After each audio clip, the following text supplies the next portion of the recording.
Good evening, everyone. The Hacks are back. This is the Angry Hacks podcast on a Thursday night. Some Thursday night football. Pretty shitty game, but it's Thursday night football, boys. We got a lot of football to talk. We got 2 Saturday games this week. Then, of course, the usual Sundays and Monday night. We'll also be talking a little bit more of the winter meetings, some of the comings and goings. But let's start football first. Michael Hall, how we doing tonight? Oh, doing very well. Gotta be doing well. Ryan Stanley, what's up, brother? All right, feeling good, man. Feeling good, ready to go. So let's start with the New York Giants really quick because this whole Eli Apple thing is a little crazy. For those of you that do not know, Eli Apple, cornerback for the New York Giants, was a first-round pick last year. Played like a first-round pick last year. And all of a sudden, played like duty this year. And did some very questionable things on and off the field that led to the organization deeming him inactive the last 4 games. And now his status is uncertain for this week against the Eagles. I mean, Ryan, what do you make of this guy? What do you make of this whole situation? Him tweeting during a game. What do you make of this? I don't know. We kind of talked about it a little bit the other day, and I don't like the tweeting during the game. This happens at least in every sport, at least once a year by some idiot, and it just so happens that this idiot's on our team this year. And the funny thing is, I don't even think Eli Apple's an idiot. He's not stupid. He just did something. He did something stupid. He's not stupid. He made a dumb, stupid mistake. And I don't know if it's just this or if it's a lot of things, but I don't know. I need to hear more. I need to see more. Well, it seems like he's kind of taken his mistake and just kind of handling it like a professional, which is good. But he kind of seems lackadaisical about it. Like he doesn't seem like very, I don't know. He just doesn't seem very upset about it, which is kind of boggling my mind. I mean, I don't know. He just, he's like, oh, I'm just going to go about my day as a professional, this and that. Okay. He seemed originally when all this came out, apparently he was frustrated about the situation. And it being all blown out of proportion or whatever. But like you said, you can't tweet during a game. I don't care if you're not playing and you're pissed off that you're not playing. You can't just go and tweet because, I mean, the media these days, you're going to find out things very easily. Very easily. Mike, what did you hear about this whole situation? Yeah, I was listening on the Fan today and to Joe and Evan, and they had I forget the guy's name, the Giant beat guy who comes on with them. And he was saying, listen, Eli Apple,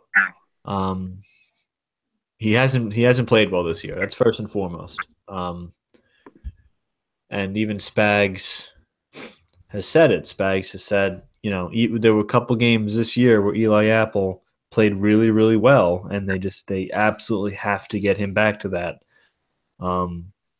Because he could be a really big part of this defense. You mentioned his rookie year last year. He was really good for the most part. Had a pretty good rookie year, at a tough position to play nowadays in the league. So with that all being said, I don't know if you guys have heard, his mom had the brain operation or something crazy several weeks ago. And that, to me, would be enough to kind of really throw you in a tailspin. I mean, apparently he's really close with his mom, and she's a big part of everything he does. So you can maybe, not an excuse. You mentioned the tweeting and all this crap. He's kind of done some stupid, immature stuff, but you can almost start to understand. And Landon Collins was he kind of hinted at the fact that he might be dealing with more stuff than just that. Some of the things Collins said, with Apple's mom, and Collins made a comment like, a lot of players would just kind of want to pack it in and be like, you know what, I need a leave of absence. This is all too much to take. And so maybe the kid is due a little credit for maybe at least sticking around. And, who knows? I don't know everything that's going on. The bottom line is he can't do the things he's done. None of that stuff's a very good look. And he has to play well while he's on the field. But I think it's another angle to this that we might have been missing that maybe explains a little bit of this strange behavior. Maybe this kind of detachment. He just kind of like Nunzi, you mentioned, he just kind of seemed like he didn't care. Maybe he kind of doesn't right now because of all the shit that could be going on kind of behind the scenes. So I guess we'll have to see how it plays out. Maybe we'll find out more about what the kid's dealing with. But you hope that he can kind of get his head back into it. Because, listen, Eli Apple could be a big, important piece of your defense for the next decade. So you don't want to lose the kid. So it sounds like he got support from most of his teammates because I think they know a little bit more than everyone else. So you hope that he can just kind of right their ship here in his personal life before the football stuff. It's kind of understandable, the whole family thing. I understand that to 100% because family's always comes first. So I understand that whole situation. My problem with it is if he's basically doing a disservice to his team, then he needs to get right. And he needs to take a leave of absence. I mean, we've seen it in sports before. If a guy's mind is not where it should be for your team, you leave a week, 2 weeks, or whatever. You come back to the team all fresh. Your mind is there. So I feel like I understand sticking around and gutting it out. But if you are hurting the team, which he has, then that's where it becomes a problem for me. I don't know about you, Rye, but that's where it becomes a problem for me. Well, you know what? Honestly, you talking about this has actually got me thinking of something else. It's a little off topic, different sports, but like similar topic, and I gotta bring it up. Go ahead. And Ryan, this before, maybe I should have. I mean, it has something to do with a trade in Major League Baseball. And oh yes, good. Go ahead. How family means so much to these players, and yeah, you don't know what's going on with Eli Apple. This could be very, whatever's going on. They know more than we do, obviously, and it could be something very serious. So, and no one knows how they handle these certain situations when they come up in your life, right? But I have to give praise, and the star of the week is the St. Louis Cardinals organizations for making a trade for Stephen Piscotty. Like biscotti, but Biscotti. Oh, like the cookie. Okay. Like the cookie. With a P. All right, with a P. Piscotty. So they trade Stephen Piscotty, who his mom has ALS. And I know ALS has affected you, Rye, and your family, and it means a lot. And mom lives in the Bay Area. So they traded him to Oakland so he could be close to his mother. I thought that was unbelievable. It's not like this guy's like, he's not a chump. Like, this is a pretty good player. That they're basically, I mean, I know they got guys for him, the trade to keep him close to family. That's amazing. Have you ever heard of that happening in Major League Never. Sports at all? Never. I saw that too. I'm glad you brought that up. Saw that too. And like you said, it's not like he's like a bad player. He's only 26 years old. He had a difficult season last year. And Mike, you know what? Maybe it was because of what was going on at home.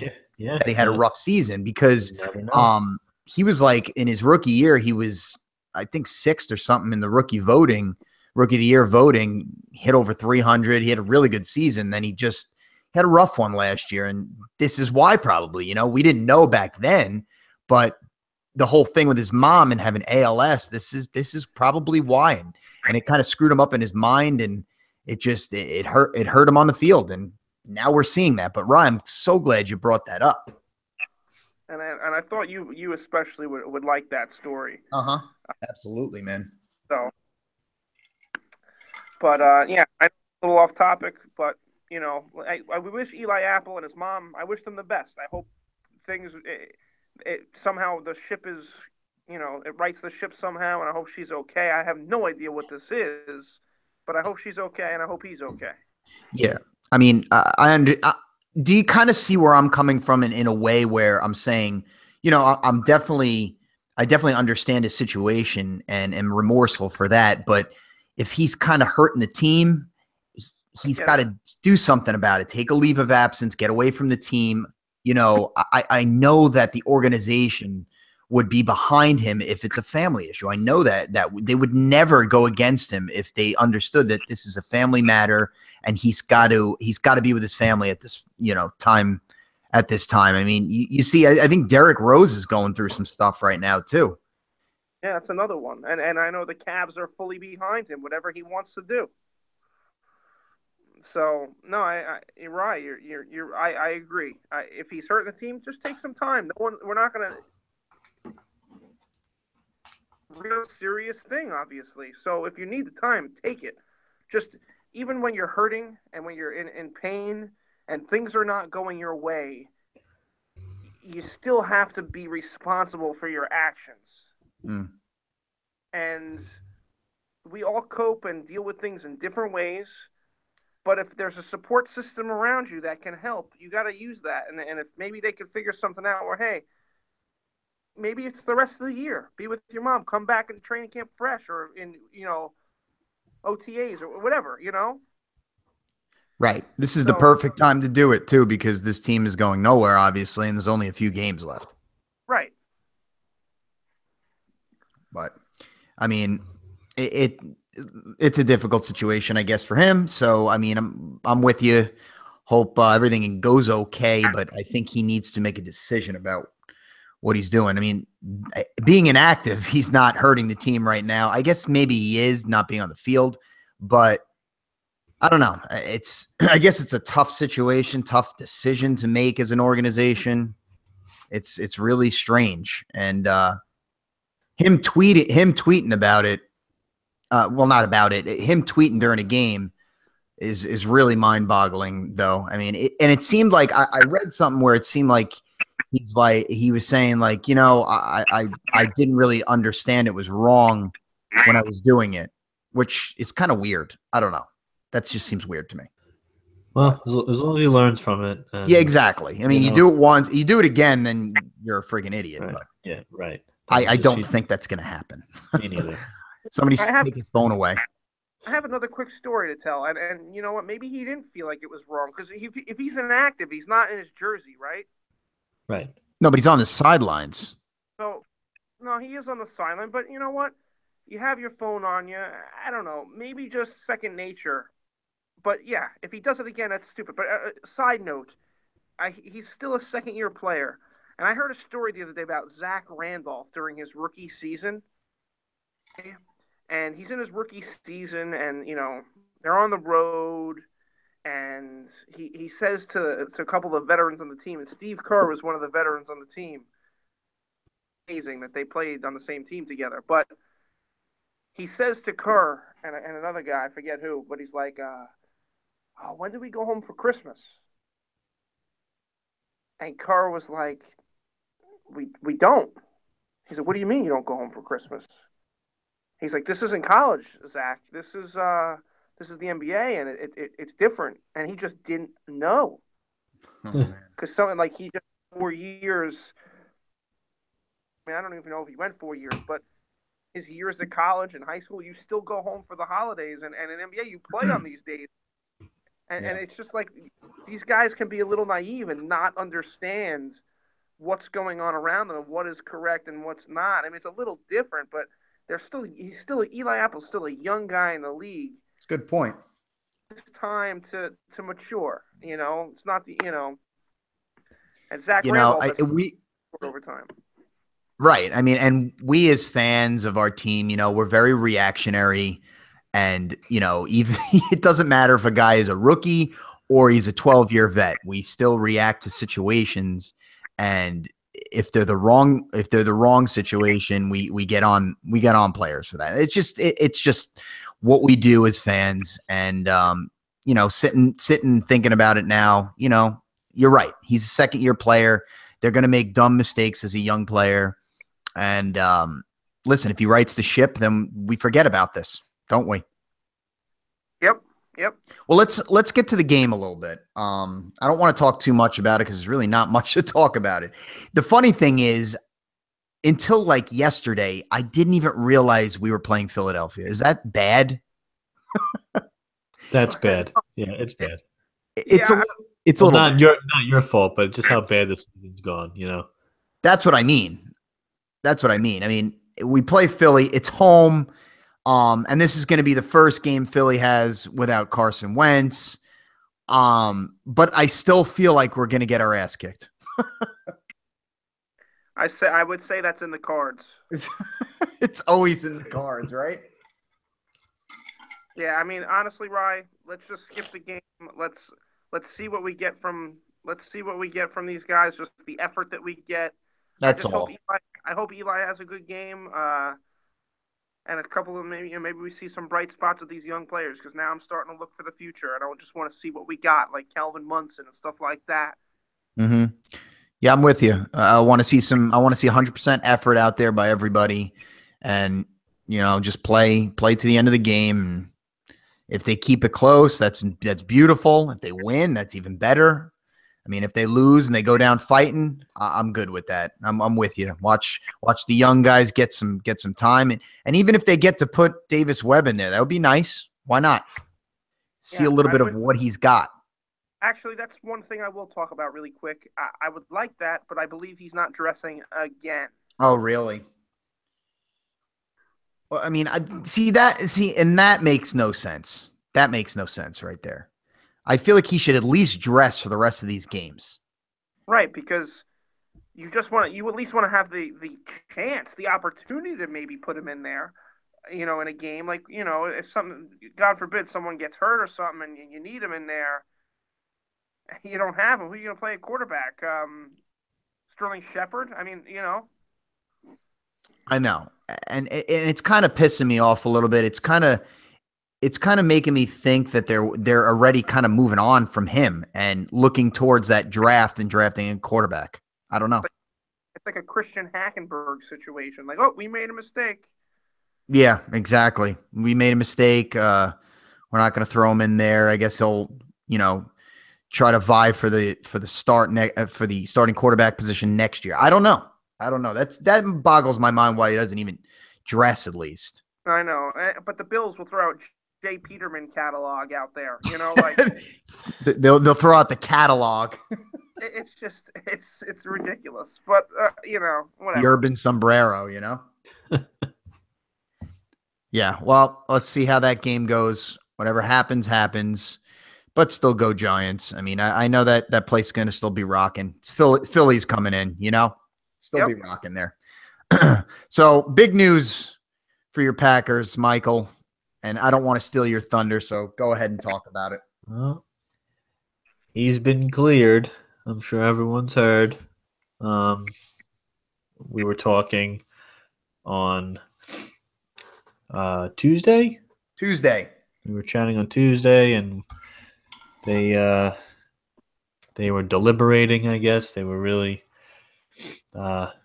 looking at it from all angles and all options, and probably about a half an hour before we went off the air, they made the decision. Or Aaron Rodgers held everyone at gunpoint and made the decision himself. But either way, he's back for this Carolina game. So what does it all mean? I mean, Rodgers said it. He said, I'm not coming back here to be a savior and to, just carry this team to the playoffs. I'm coming back here to play quarterback as, to the best of my ability, the way I know I can play, and everyone else is going to have to, continue to play at the top of their games because, it's just another playoff game at this point. So, tall task, a red-hot Carolina team. with a really good defense in their building. But it's exciting, man. The season. I mean, to look at the season as a whole, off to a good start. He gets hurt. Hundley comes in. Obviously struggles at times. Fall to 500. And then after that Pittsburgh loss, it looked bleak. At 5-6. But Hundley played well enough. The defense hung in enough, made enough plays. Albeit against some shitty teams, but nevertheless did what they had to do. And it's just everything's gone to script, right? I mean, he said, okay, well, Rodgers will be eligible to return to Carolina week 15. Oh, well, hey, if we're 7-6 going into that game, we'll have a shot. And here everything is laid out on the table for the comeback 2.0. I mean, last year we were 4-6, ran the table. So maybe it could be run the table 2.0 here. Now, we talked about it on Tuesday, the risk reward. 10-6 does not guarantee you a goddamn thing. Rodgers can come back, play beautifully. He could look like Aaron Rodgers, look like he never skipped a beat, never missed a game, laying the 35-point hammers on everybody. We go 10-6 and you cannot make the playoffs. It's very, very possible. Now, here's the question. I'll ask you guys because I don't even know the answer. I mean, we go to Carolina. Rodgers plays beautifully on Sunday, and the defense just sucks.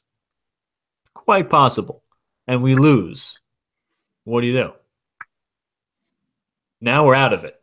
Yeah. What do you do against Minnesota, the team that broke your collarbone the next week, with nothing to play for? I shut him down. What's the point? Right. It's more of a, risking him getting injured, so you might as well not when you're not playing for anything. Right. But, Aaron Rodgers, it would be hard to keep him out.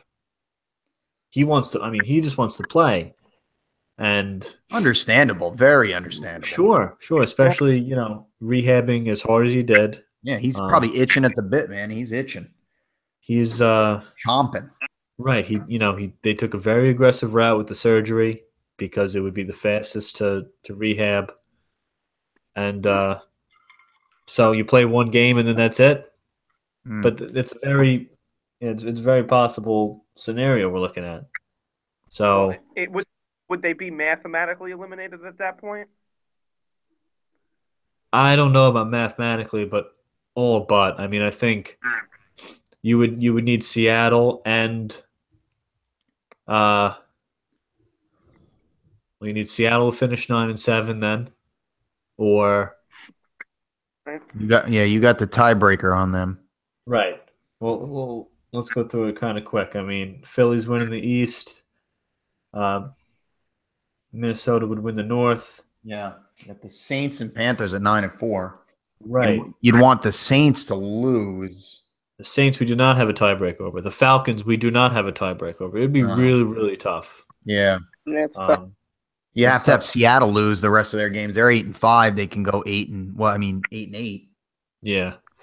I mean, they can finish 9-7, I guess. But yeah. But yeah, I mean, you're looking at, I don't know. I think you're out. I think, yeah. I'm looking at it right now. I mean, if not, you're talking about all right. Well, what about here's this though. Rams are 9-4. What if they lose their next 3 games? You have a tiebreaker over them. You didn't play them. We didn't play them, so it would have to. It goes to what? Wouldn't that be the division though? No. If Seattle wins the rest of their games, they'll overtake. Oh, right, the Rams. right. So I don't. You're kind of. I don't know. It's really tough Yeah. Listen, because that's that one division. the bottom But line, I think he plays with a pulse. Like, if the team has a pulse, if they're not mathematically out, he'll play that game, even if they yeah, lose this. right. I think the bottom line is, and even with this week, if arguably the best player in the game is okay to play and you have something to play for, he plays. Right.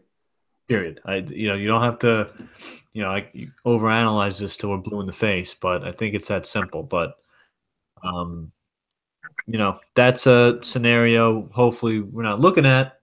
Obviously, um, you know, the Packers could still win the division. I mentioned that the other night.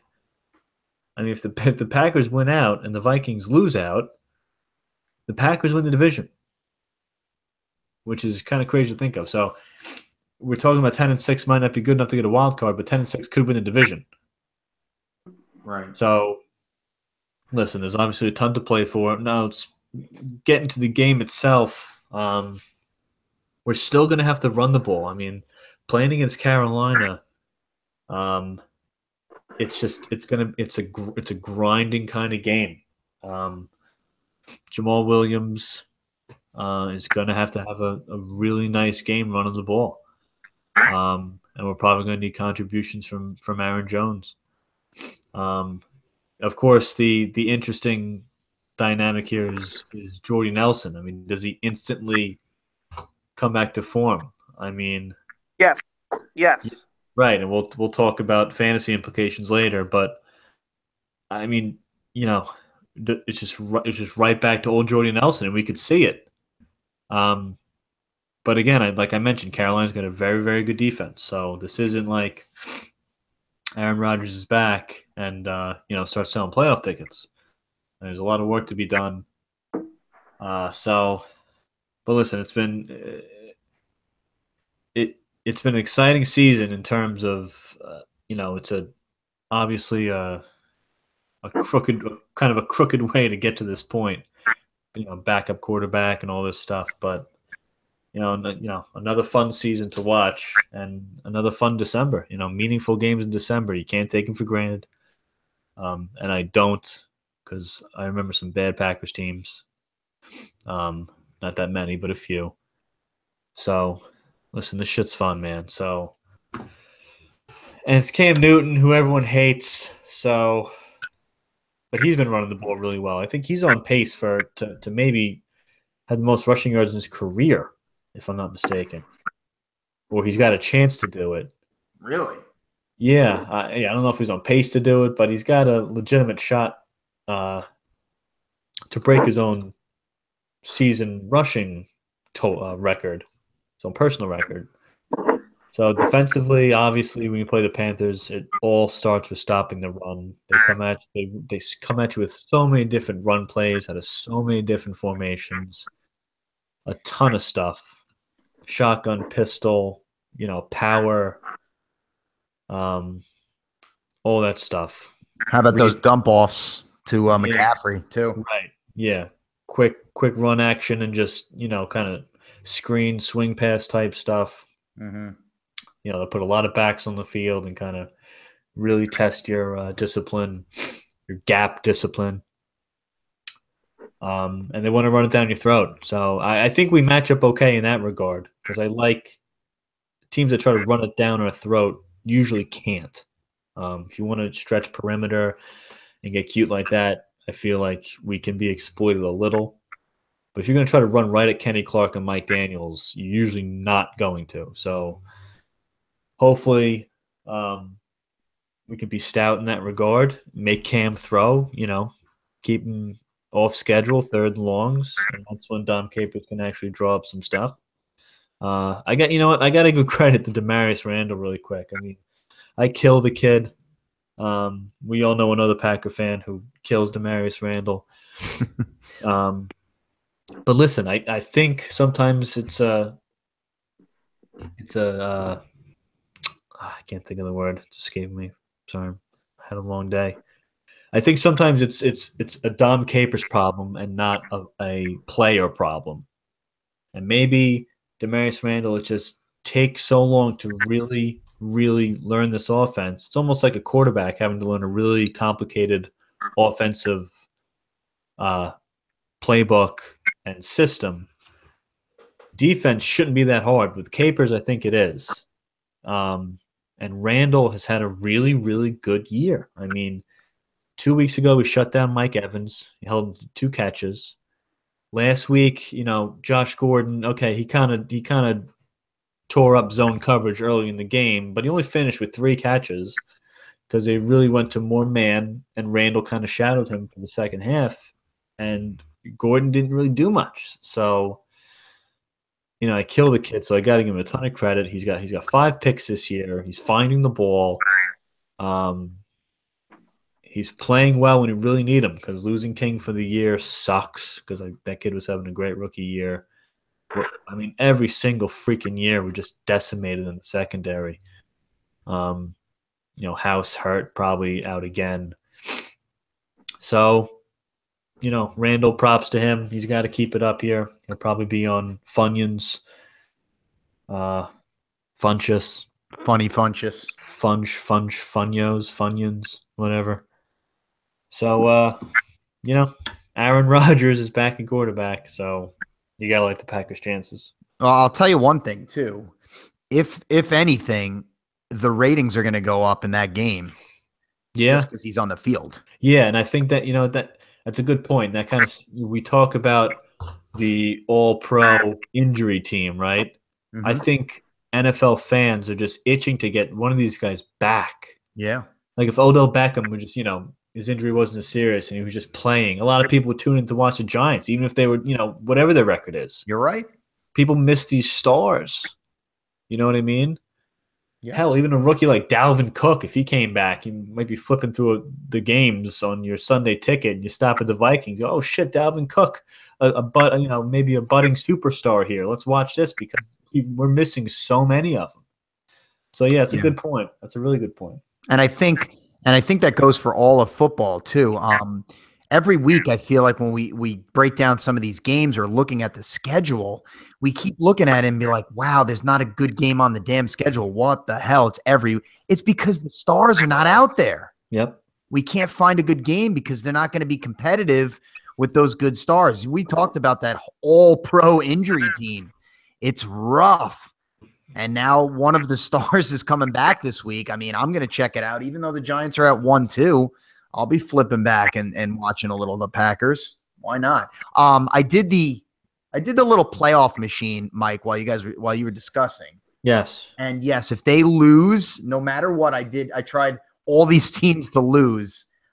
They are mathematically out at 9-7. Yeah, I would think so. Because they lose the tiebreaker to New Orleans and Atlanta. Right. We lost to both of them. That would be 5 and 6. And Seattle would end up winning the division and keeping the Rams out. This is if like all these teams lost, but Seattle has to win this week. Yeah, right. So it was weird how I was doing this, but it's funny. Yeah, you're mathematically out. Yeah. So, that it would raise an interesting question. What would you do if we lose this week? But hopefully we're not talking about that. Right. Well, yeah, hopefully you guys win one. You win, you just keep rolling and you hope for the best in some of these other games and then go from there, man. That's it. I mean, we'll I guess we'll see. just find a way to beat Carolina, and then that's all you got to worry about right now. I kind of like this time of the year, guys, because we get to watch a couple of games on Saturday if we want to. Yeah. Which is pretty cool. Good games Good games this Saturday, Ryan. There's one good game and one game I could care less about. I mean, sure. Detroit, Chicago it doesn't interest me, but KC, Los Angeles. Here we go, Los Angeles. But that's definitely a game I want to watch, dude. Exactly. So, I mean, it's fun. And guess what? That means more Fanduel, right? I already have my Saturday lineups in. I have a Thursday, Saturday lineup going. I have one too, and I forgot to change it up. And Oh well. Oh well. But it seems to me on Sunday that the better games are later in the day. You got the Rams in Seattle at 4, and you also have New England and Pittsburgh, which is the premier game of the week at 4:25. Those are two that kind of stand out. I mean, there are definitely some good 1:00 games. Your Green Bay Carolina is a good one. And then no, that's pretty much it. The 1:00 games are kind of, I don't know, kind of a couple mismatches. It looks like, but 4:00 is where it's at. That's kind of where it's at, and the night game doesn't look exciting. Dallas, Oakland. Maybe in the beginning of the season it would have been, looking at it. And then Monday night, Atlanta, Tampa. Well, Tampa, another freaking wow. Well, if there's ever a time for them to find a way to win a game, I would love it. They're playing at home. That means anything. Need a Matt Ryan. It wouldn't shock. Would it shock you? No. No, of course not. Division game. Never. Exactly. What do you guys make of this New England Pittsburgh game? Who's winning that game? New England. That's one of my picks. I'm not going to spoil it right now. Don't spoil. Don't you spoil. I won't. I'll give you a key to the game right now. All right, key. Well, I mean, here's the thing I'll be watching for. I might have mentioned this earlier, but Belichick and Patricia, and it's always, they're such masters at eliminating that one guy. This guy is not going to beat us, right? They do it all the time. And I think, but the problem with the Steelers is they have two. But I think it's Antonio Brown right now. But will it matter? That's the question. I mean, obviously, you'll see a lot of attention given to him, but I think the guy's so good, and Roethlisberger and him, some serious mojo going right now with each other. I don't know if it matters. So, New England's got to find a way to stop him, and the Steelers have to find a way for him to be unstoppable, which is usually the case. I hear you, man, and I know you said it the other day. Like, does it even matter? Can they even really take Antonio Brown away? Because he's been so good. Right. Like, but you know what? I was just thinking of this. I think New England's gonna win the game. They're coming off a loss. But you know what I hate? In the last 2 weeks, I noticed it during the Steeler games. They show these graphics of the killer bees, like Biggio, Bagwell, but this time it's Brown, Bell, and Roethlisberger. Roethlisberger's name is Ben. It doesn't work. It doesn't work. And it pisses me off. Brown, Boswell, that all works. But Roethlisberger, Big Ben, does not work in that killer bee scenario. And it really sticks in my freaking craw. It stick in your craw. Well, Ryan, his real name is Brothlessburger. Ben Brothlessburger. Benny Broth. All right, adios, Brochacho. I'm kind of with you there, Ryan. It is kind of stupid. Who cares? Yeah, I know, but it's stupid. But networks, they reach for stuff, and you know what we like as fans? We like watching the game. Yes. That's always going to be a problem with us. The stuff for the casual fan. We're not casual fans, so enough. That is so true. We are not the casual fan.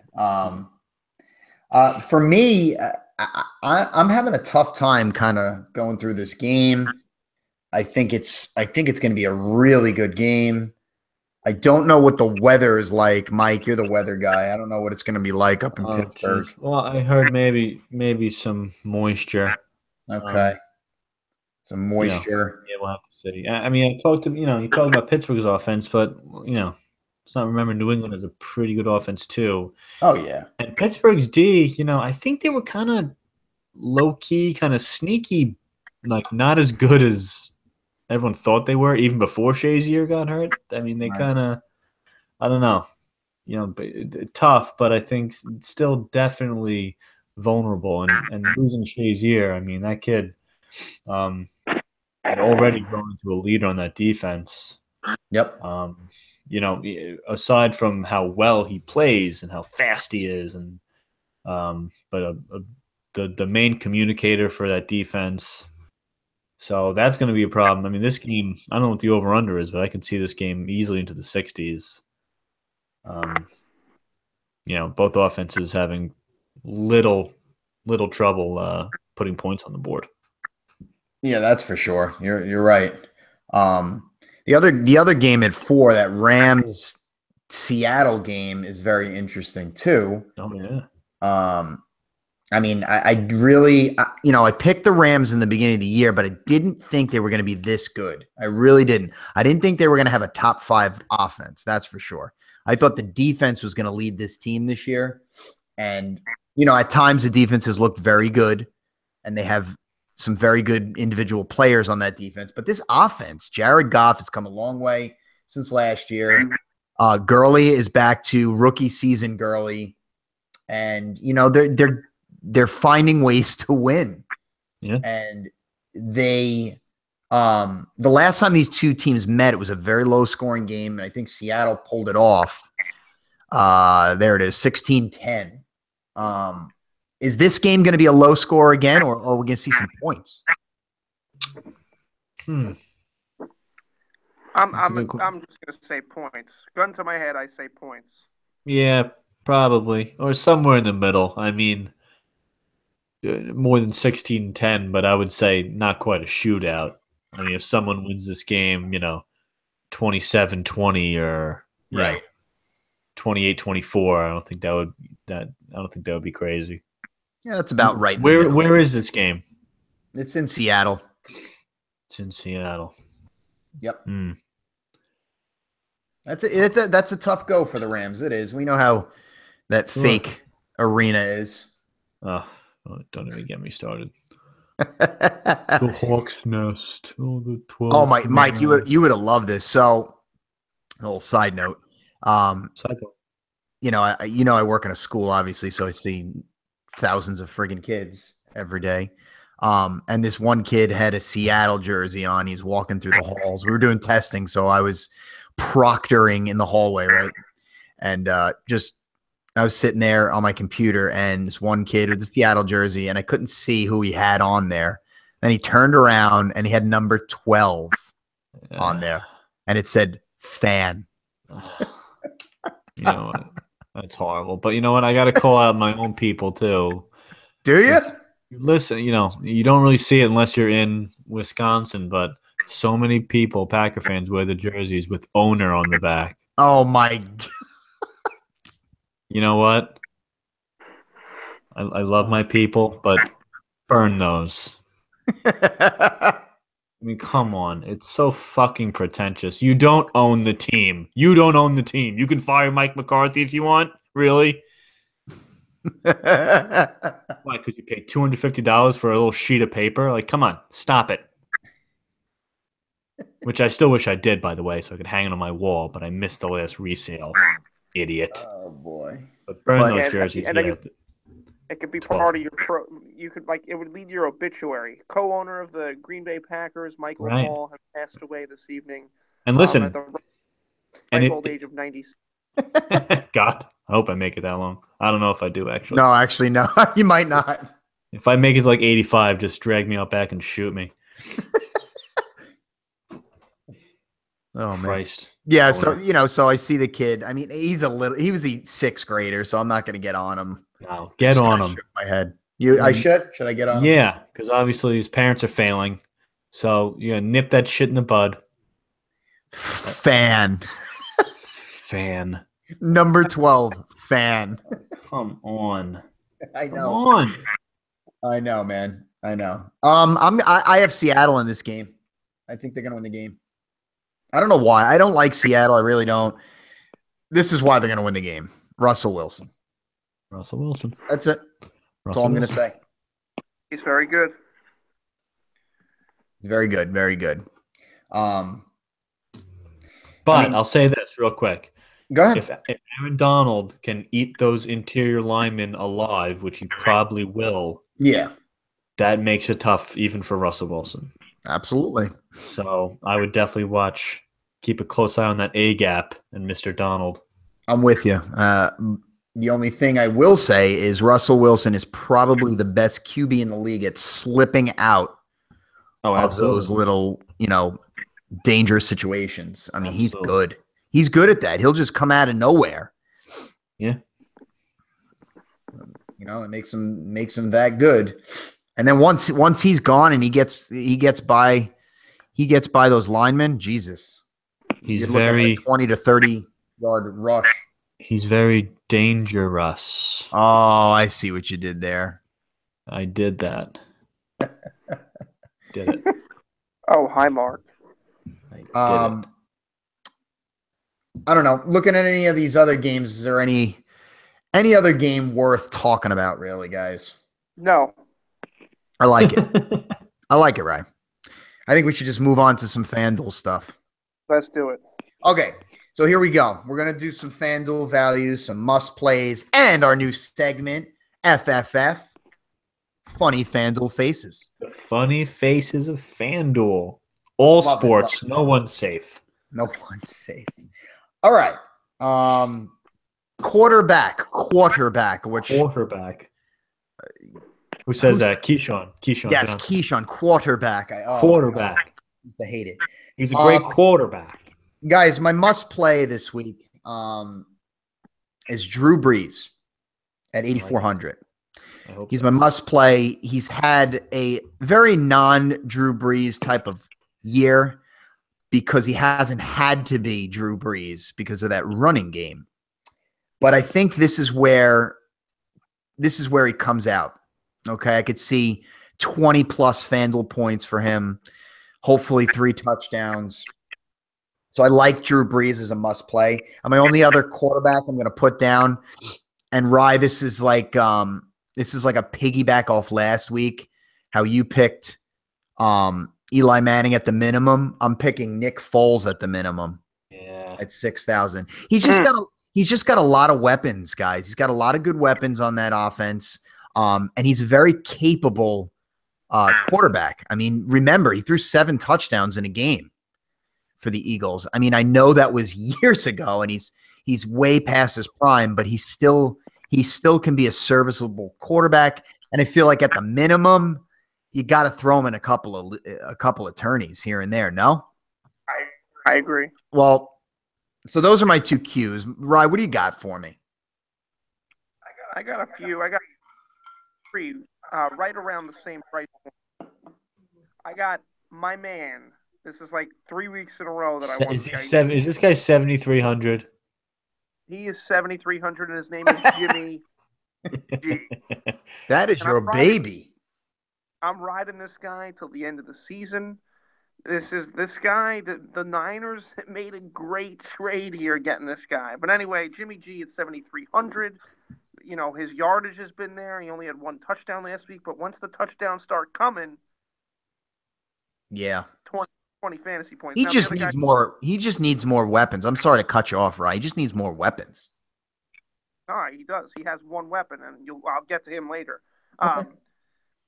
Now, my other quarterback, and this is crazy because we rip this guy a lot, and he sucks. Blake. Wow. Bortles. 7,400. He's only had 2 weeks this season under 10 fantasy points. I know one of them is a week that Mike, I think you picked him in a FanDuel pick 'em or something. But 18 points last week against Seattle, 25 against Indianapolis the week before, 23 against Arizona the week before. He put up 18 against the Chargers, which is a good defense, 16 against Cincy, which is a decent defense, 15 against the Rams, 27 against Baltimore. Those are all pretty solid defenses. This week he goes against Houston at home. I like him in this game. I don't know if I'm even taking him. but I like it. I don't even know if I'm putting the money where my mouth is for this one because I'm going Jimmy G. And the other one, just because this guy needs to have a bounce back game one of these days, and it's Marcus Mariota at 7,600. Wow. That Jimmy G Mariota game could be a sneaky shootout. Hey, before we go further, did you guys know that in 2 wins this season, Blake Bortles outscored the Colts 57-10? And did you know that Tom Brady, Aaron Rodgers, Drew Brees, Carson Wentz, and Brett Favre combined for 0 points against Indianapolis this season? I mean, how good is Blake Bortles, really? I mean, seriously, you got to pick him at 74. We got to stop bashing Blake Bortles. I mean, this guy is unbelievable. I mean, all those quarterbacks scored 0 this season, even Brett Favre. It's incredible. Sorry, Ryan, had to add that. No, I love it. All right, Mike. Well, speaking of Blake Bortles, Stanley, you mentioned that duty game he had against Pittsburgh. Yeah, I had him that week. And that was a game like Jacksonville scored like 40 points. All right. And the motherfucker threw the ball like 14 times and had an interception. That was it. Fucking asshole. But yeah, I mean, you guys literally stole everyone I was going to say. I love the Mariota pick because it makes 0 sense. He's like hurt. He's been playing like shit. But yeah, sneaky shootout, I think, is that San Francisco-Tennessee game. You know what I mean? A contrarian would go with like a Jared Goff, because a lot of people will be scared of the Seattle shit. But the kid's been good. I mean, really, like, no duds this year at all. I mean, he's had a couple of games under 10, but, 9.8, 9.8, 9.7. He almost threw for 300 yards against Seattle last time. I mean, it was a lot of attempts, and he did have the 2 picks. But that could have been a good game if he kept it cleaner. So maybe like a Jared Goff. And how about fucking Aaron Rodgers? Why not? Why not? It says IR. It says IR on his picture. So maybe people won't take him because they're stupid. That's about it. So moving to running back. You know who I like? I like Alex Collins this week. 6,600. Now we know the Browns are pretty good against the run. But, I mean, this guy, he's going to get his points. I mean, he's been red hot. What is he? He's got 5 touchdowns in his last 4 weeks. So I like Collins at 66.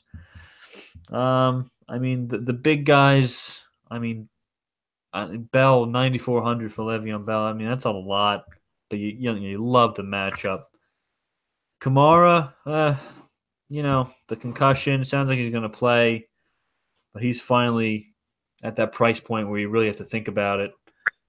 I mean, how about Gurley 8,400? He might be my top, my best guy up on the front page there. So I like Gurley 8,400 if you want to pay up. I think Alex Collins at 66 is a good value. Yeah, Rye. Well, if we're paying up, and if it's snowing in Buffalo again, McCoy. I think you have to go. You have to go McCoy at 85. He's the snow dog, man. I mean, because what else are they going to do other than hand him the football? That's Yeah. all they're. Whether it's Tyrod Taylor, if he's back, that would hurt him a little bit. It would take some carries away, but just with the sheer amount of touches and if it's snowy, I'm going McCoy at 85. I think that's the play. And then if it's snowing, like I'm going the other side of the ball, I'm going Drake. It's for 6,500. So, well, I mean, I said hate the Drake, but love the Drake this week if it's snowing. So. Little Seinfeld, a little innuendo. That's right. Keep it coming. That's 2 today, Rye. Love the Drake. Double dose, you know what I mean? The Art Vandelay. And then I'm going to go Derrick Henry. Tennessee San Francisco game could be shootout. He's 6,200. Now, this guy's not getting the touches that he should. Are they ever going to realize that he's better than DeMarco Murray? No. and I maybe not. So maybe this is a stupid call, but I'm just saying if he gets the touches, it's a guy you want in your lineup. And then the last guy, oh no, that's it. That was McCoy, Henry, and Drake. I'm good there. Right, I like the Drake pick. Mike, you like it because you're starting him in fantasy, which I love that start, by the way. Yeah. I really like that start. He's He earned looks it. really good, man. Yeah, he's earned it. I think Miami was very smart in trading Ajayi. I guess just something wasn't working with them. They just weren't on the same page, and they knew. I guess they knew Drake was going to be a starter, and he's looked good. And I like him this week. Buffalo's run defense sucks, and like you said, Rye, if it snows, it just makes him even better because he's going to get the carries. And Mike, my high play also was Gurley. How is he still 84? Right. How is he not in the nines? I The don't guy know. is money. And he's money not only running the ball, he catches many balls out of the backfield. Yeah. I don't understand why he's that. They're low. afraid of the Seattle thing. People see Seattle and they just even the salary setters on Fanduel. It's like everyone's afraid of it. Whatever. I'm picking Gurley. He's going in my main lineup. I don't care. And I'll just throw one more out there that you guys didn't have. It's actually Jerick McKinnon. He's a good value at 59. Okay. And if you didn't know this, guys, now you're gonna. They go against Cincinnati at home, and Cincinnati has the worst rush defense now in the NFL. I didn't know if you guys knew that. And still no perfect, right? Yes, still no perfect. And they couldn't stop Jordan Howard last week. McKinnon, I think, he's better than Latavius Murray. I could see both of them having good games. I like McKinnon catching balls out of the backfield. I just think he's a solid value at under 6. So as we move to the wide receivers, I'm picking Drew Brees. I got to stack him with Michael Thomas, who I think is really low still at 81. Those two, I'll stack them in a lineup or two. Definitely. Mike, you're not going to like this. I'm going funny Funchess. I am. Yeah, a lot of people will. Going funny Funchess. The only reason I'm really going with him, not that, because the Packers aren't great against the pass. I just think Cam Newton loves him. Oh, yeah. So I just think it's 73. Where would you really put that? Is that a value? Is that a must play? I think that's kind of a middle. But I just like him. He's had a touchdown in 3 of the last 4 games. He's heavily targeted by Cam Newton. He's a big guy. He's a good red zone target. I like him there. And with Greg Olsen hobbled still, I just like him. And actually, my last wide receiver, Martavis Bryant. Didn't see that one coming. Guy that's under 6 as well. He's really come on these last couple games, guys. He's got at least 6 targets and 4 catches in the last 3 games. So I guess he stopped whining about not getting the ball, and they're actually throwing him the ball.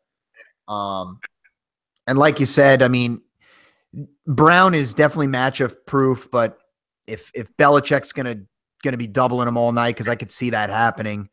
Martavis on the other side, he can catch a long one for a touchdown. I could see that. Even Juju could have a good one. But I like Martavis Bryant. I like his price point, guys. Who's next? Who's up? How about Robbie Anderson's the 4th most expensive receiver on the Sunday main? Is he really? He's the 4th most expensive guy. Why, you taking him? No. Not with Bryce Petty. No, in the spot though. Who I will take. I'm scrolling down. And, me and Dave were talking about this with a certain quarterback coming back. How high would this receiver's salary go? And we both said, easily into the 7s. And sure enough, 7,200, Jordy Nelson, back from the dead. Not amazing. Right? What was he slipping down to? He was like low. What was he? 6. He was almost low 6. Yeah. He might actually been like 5,900 last week. So it was getting crazy. Wow. But he's back to life. I mean, you got to give that a shot. I mean, Adams, he's right there. Adams 7,300. Christ, I mean, He never goes up. It's like ridiculous. Randall Cobb 57. I mean, they're all back in play here. They really are. Two other guys I love. First one's Robert Woods. Just obviously Goff's favorite target. 8 catches in each of the last 2 weeks. I mean, the guy's been just a monster. And I still love Cooper Kupp. You gotta love Cooper Kupp. I mean, Seattle is they're just not a big, bad, scary defense anymore. Cooper Kupp. Dude, I'm just looking at Cooper Kupp's picture. He just looks like a frat boy. He kind of looks like Jane Lynch. I like that one. But I love the kid. I love me some Cooper Kupp. And honestly, going down even further, I thought there was one more guy I liked, but it's escaping me. Let me take one more quick peek here.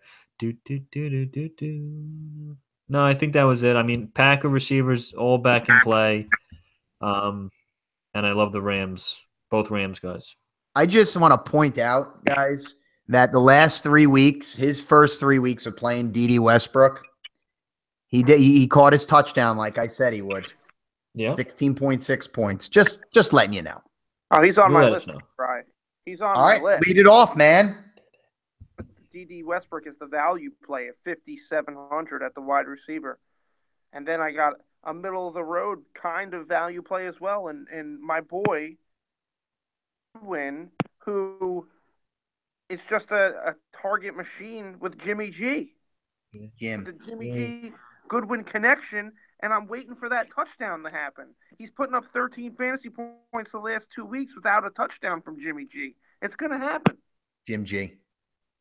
And then I have Jordy on the list at 72. Just got to be on there, and that's it.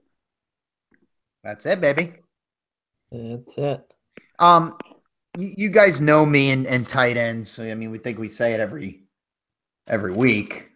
Don't love him, but I kind of like a higher price guy this week. Ooh. I mean, he's not that high, but for tight ends he is, and that's Delaney Walker.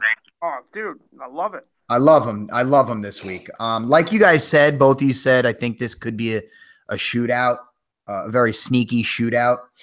And obviously Mariota having a terrible season, but going unnoticed is, Delaney Walker. With him having a bad season, he's sneaky solid as the tight end position. If this is going to be a shootout, I think this guy catches like 10 balls this week. So I like him at 65. That's the only tight end I had, guys. Well, I have two. I have him. I have Delaney Walker, and I have one just a little bit cheaper, and it's Greg Olsen at 5,600. Ooh. Now, I expect him to get a boatload of targets eventually. He only had one last week, but he played most of the snaps in the game. Like 90% of the offensive snaps, he was on the field. They just didn't go to him. Now, we mentioned Funchess or Funyuns a little bit ago. Funny. Greg Olsen has you have to put him in something. I'm not saying maybe not a main lineup, but you put him in something with the hopes that he hits big and that the Green Bay with Rodgers back and, Cam playing well in Carolina, this game potential of being a high-scoring game. So just take a look at Greg Olsen at 56. Give him a peek. Take a look. I love two guys this week. Both at a pretty reasonable price. Give me Evan Engram this week. I'm buying. Only 6,300. Still kind of the focal point of the offense, I feel like. I mean, you look at his target numbers. I mean, the last 6 weeks, 10, 9, 6, 7, 8, 7. I mean, he hasn't had less than 4 targets all year in a rookie season. I think that's pretty remarkable. So the targets are going to be there. He's not totally touchdown dependent. He can get you close to 10 points without a touchdown. But, I see him catching a touchdown this week, so I like Ingram. And if you want to go a little bit more value, I'd like Jesse James, the outlaw, Pittsburgh, 5,200. New England, you can't cover anybody, tight ends especially. And I think if they can kind of roll coverage towards Antonio Brown, there's targets to go around. Bell out of the backfield, Bryant, Juju. But I think Jesse James gets in the mix. 12 targets last week with 10 catches. So obviously, they know he's there. So I like that at that price point. The outlaw, Jesse James. The outlaw. Like him. I like it. If I'm picking a defense, guys, I like the Saints at 46. I mean, the Jets just lost Josh McCown for the year, who's had a great season. Now you bring in Bryce Petty and Saints at home. Yeah. I agree. Lock it in. I love it. I love it. That's my pick too, bro. Lock it in. See how we're on the same page. You like that? Mike, you got a fun defense or no? Yeah, I got a fun one. The Redskins. Wow. 4,500 against the Cardinals. I got you. Come on. I mean, I know the Redskins are banged up to all hell. They're not a great defense to begin with, but I think they show a little pride. They play hard, and it's Arizona. I think the Redskins can, flirt with that double-digit number. Not a bad pick. I got one more too. If it's that snow bowl, if there's snow in Buffalo, look at Buffalo and Miami defenses again. Now I checked the weather. I checked the weather about 5 minutes ago. Unfortunately, it doesn't look like snow. Oh, dicks. On Sunday. I still like both those running backs. Oh no, yeah. Absolutely. Because that should be the game flow anyway. Yeah. But hey, it's going to dump 2 or 3 inches tomorrow.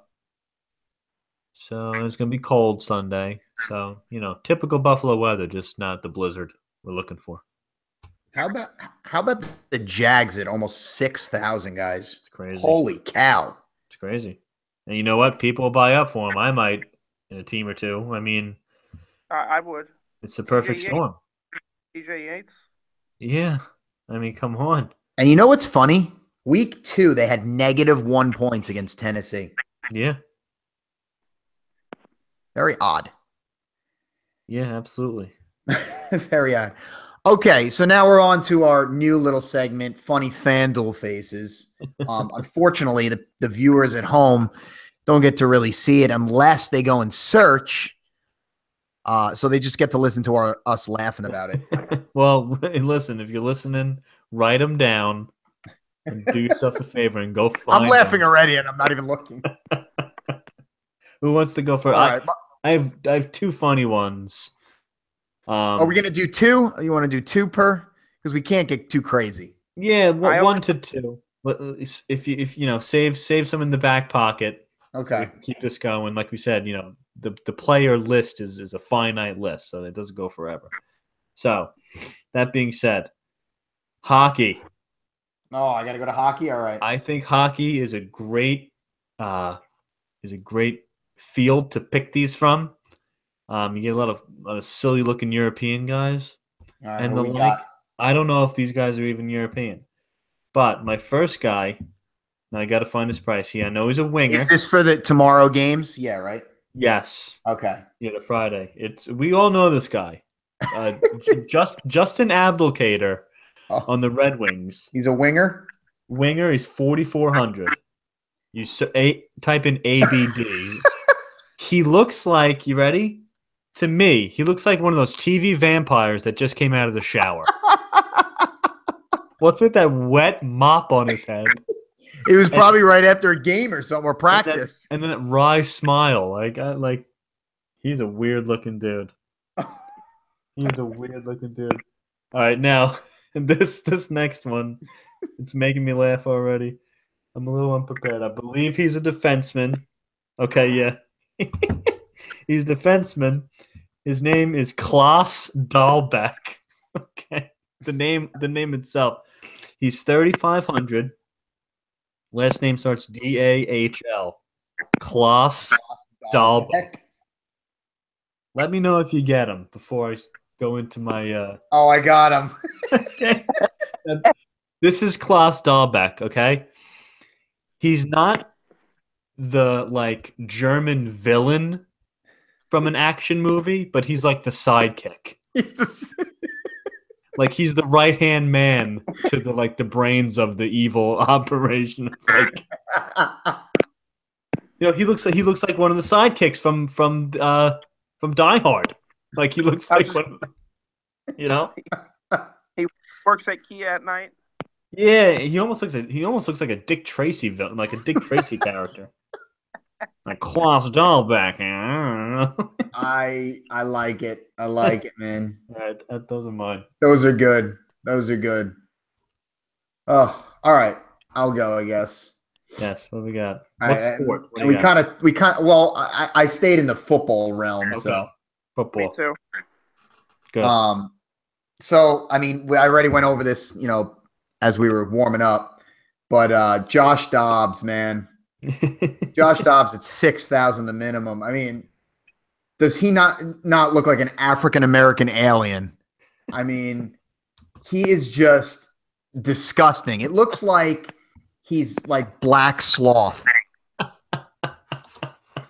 He is Charlie Villanueva's cousin. What position? He's a quarterback at the minimum 6. He's on Pittsburgh. Josh Dobbs. He is on Pittsburgh. Okay, so hang on. Oh man. I know Josh Dobbs. I know him from college. Oh yeah. I just didn't know he looked this. There he is. Weird. Remember the movie Mac and Me? Yes. He looks like Mac, the little alien. He does a little. He does. He looks. Oh man. So that's one, and my other one. I was cracking up.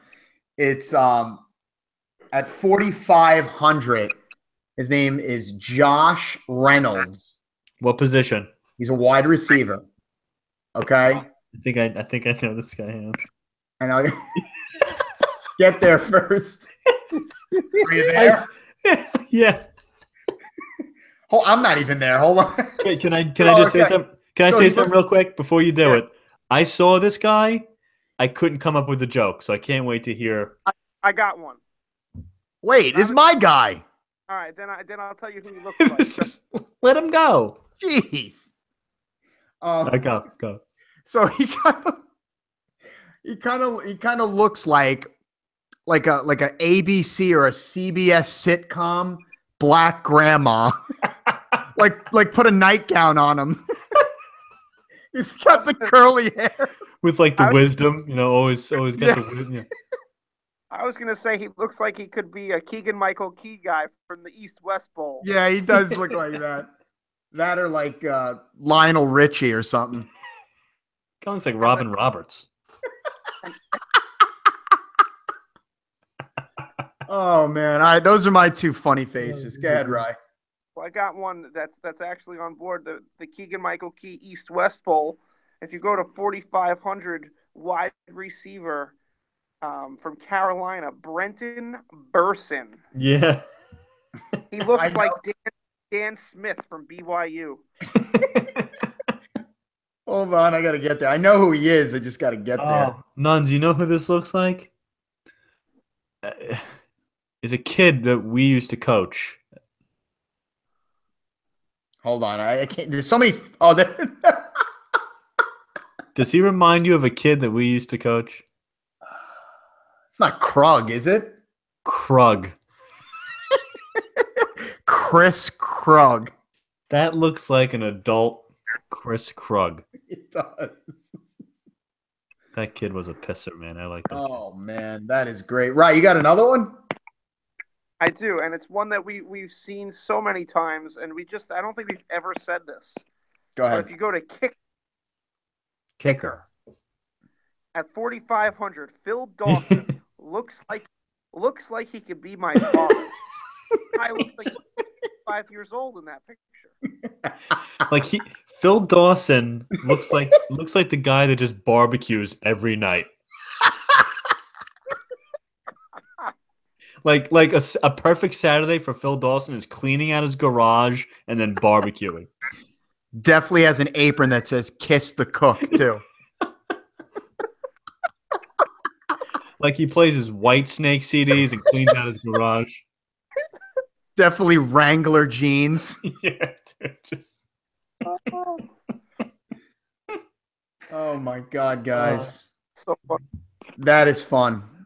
So, I mean, I hope you guys just loved our No. new little segment, Funny Fanduel Faces. Mike, I'm going to have to dabble in the hockey next week, I think. Yeah. Expand the horizons. You'll be pleased. I mean, and Rye, there's some funny basketball looking guys too.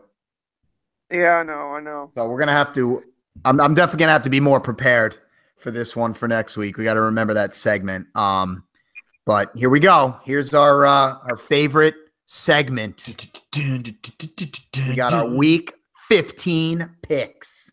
I went 1-2 last week, guys. Pretty bad, actually. It's just that's the trend for me is 1-2. Just awful in the doldrums.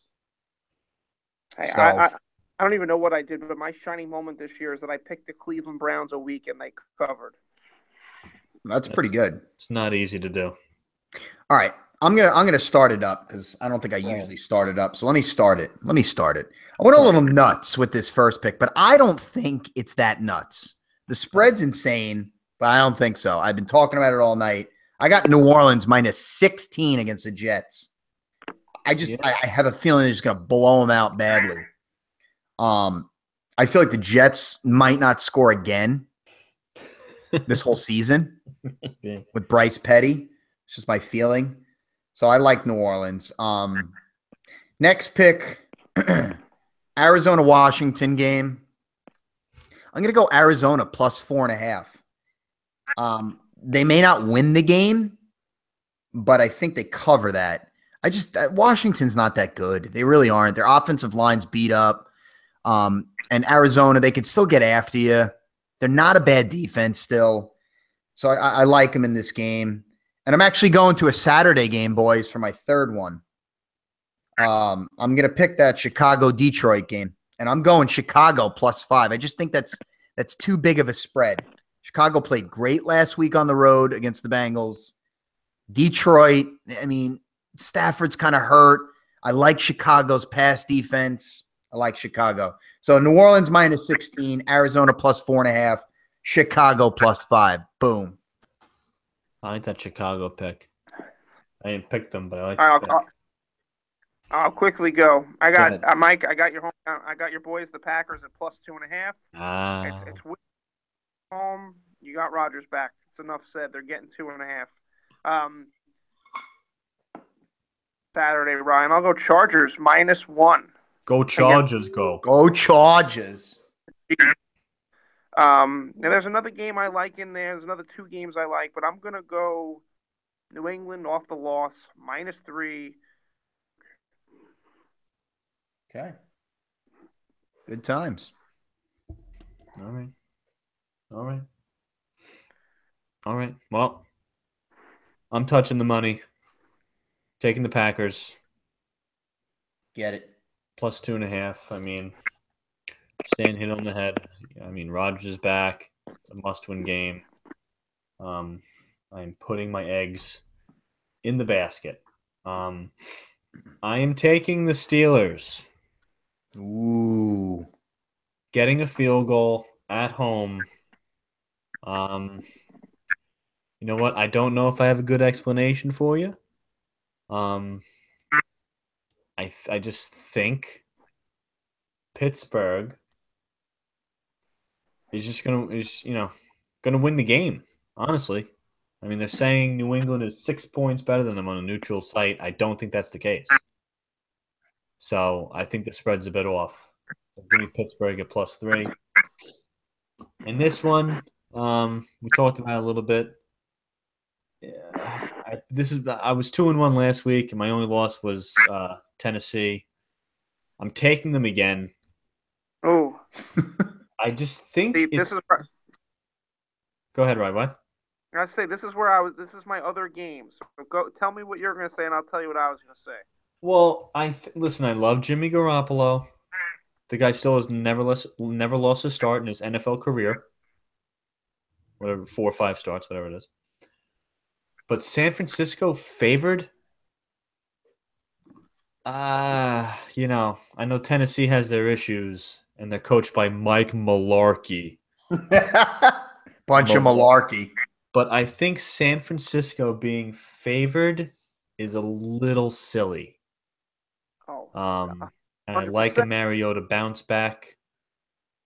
The run game. I mean, they'll get it going. It's San Francisco. I mean, San Francisco favored just seems crazy to me. So give me Tennessee plus 1.5, Pittsburgh plus 3, and the Pack plus 2.5. The dog show, 3 dogs. Lock it up. Well, you mentioned this Tennessee-San Fran game, and I know where you're going there, and I would normally agree. But I look at this and I say, how the hell can San Francisco be favored against the team that is leading the division? Or I mean, I don't know if they're leading the division anymore, but no, the Jacksonville is, but they're 8-4. Right, they're 8-4 or something like that, or 8-5. And San Francisco's won 3 freaking games, and they're minus 1.5. Now, that is so glaring to me that my whole young life, I would normally go Tennessee here, but this is where I would be like, you know what? There's a reason I'm going San Fran. Jimmy G is the real deal. Vegas knows something. Jim G. I guess. Jim G. All right. But that. I guess we'll try and get Dave's picks. Tweet him because did he give you guys any picks? I don't think he did. Okay, so we'll get his picks. We'll tweet him up. We'll see how we do. Stan the man. Final words for the night, boys. Let's enjoy this good weekend of football. Last week was good. I hope this weekend is as good as last weekend. Michael? Yeah, I have a cool stat. I like it. Not really a stat, but just something to consider. I don't know if you guys know this, but Alvin Kamara started his college career at Alabama and transferred out to JUCO and then found his way at Tennessee. Alabama's running back depth chart in 2013 was as follows. Derrick Henry, TJ Yeldon, Kenyon Drake, Alvin Kamara. Damn. Not bad. Not at all. The only one that really hasn't panned out yet is Yeldon, but right. And Drake's starting to come on now. It's still 4 NFL backs. Yeah. Yeah. I mean, Alabama they really pump them out, don't they? That's pretty funny, Mike, because, Ingram's from Alabama, so Ingram and Kamara were Alabama guys. Yeah. Very interesting. I like that. I mean, I got nothing for you. I love football. Can't wait to watch it on Saturday, which will be nice. Give me a reason to drink some beers, watch some football. Rangers a little bit of a skid, Mike, just a 2-game skid. Not too bad. At least we got points. We got a point in the first one. Yeah, but last night's game was a little frustrating. Yeah, and you know what? We got the shit beat out of us by Dallas, and Andre Pavlik just stole a point. Yeah, he played very, very well. He stood on his head. We had no business being in that game. No. We could have lost that game 5-1. Yeah. So 2 really poor performances, to be honest. So need a bounce back. They will. Hockey. There's so many streaks in hockey. Oh, of course. Up and down all season. So, guys, hope you guys enjoyed the podcast tonight. I love Mike. Thank you for bringing that new little segment. Gets a couple laughs in.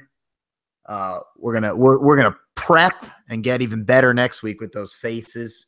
If you guys listening, or if you end up listening to the podcast, write these down. Like Mike said, write them down. Go back, have a fun laugh with your friends, your family.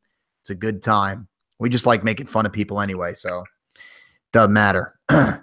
Just make sure you guys catch us on all the social media, especially Twitter. We're trying to expand the Twitter account at the Angry Hacks. Guys, this is episode 38. We're getting close to that 50 mark. It's been one hell of a ride, and we're just going to keep it moving, talk some more sports with you. If you guys have any suggestions on some podcasts we can do, tweet us. Let us know. We're always up for some new things to talk about. And, we'll be back next week after a beautiful weekend of some sports. We didn't really talk baseball tonight, guys, but we'll get more. There's plenty of time left in the off season to talk, and we will get there. So, guys, everybody enjoy their night, and we'll see you soon.